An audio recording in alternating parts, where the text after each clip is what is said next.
సాధారణంగా సుబ్రహ్మణ్యేశ్వర స్వామి వారి యొక్క చిత్తరువుని ఎవరైనా ఇలా చూశారనుకోండి, ఆయన మూర్తిని ముద్దులు మూట కట్టేస్తున్నాడండి అంటారు.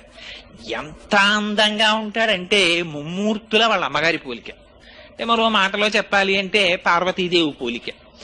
అంత అందంగా ఉంటాడు ఆయన. మహానుభావుడు ఆ విభూతి రేఖలు పెట్టుకుని, ఆ కుంకుమ పెట్టుకుని, ఆ చేతిలో శక్తి శూలాన్ని పట్టుకుని నిలబడితే ఆ వల్లీ దేవసేన సహిత సుబ్రహ్మణ్యేశ్వర స్వామి వారి దర్శనము చేసినంత మాత్రం చేత మనస్సు లయమైపోతుంది. అయితే అనేకమైనటువంటి దేవతాంశములు జన్మించాయి. కానీ వీటికి లేనటువంటి చిత్రం అంతా సుబ్రహ్మణ్యేశ్వర స్వామి వారి అవతారం దగ్గర వచ్చింది.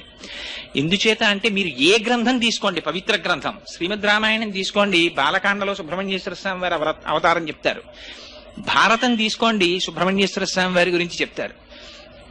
వామన పురాణం తీసుకోండి, సుబ్రహ్మణ్యేశ్వర స్వామి వారి గురించి చెప్తారు. స్కాంద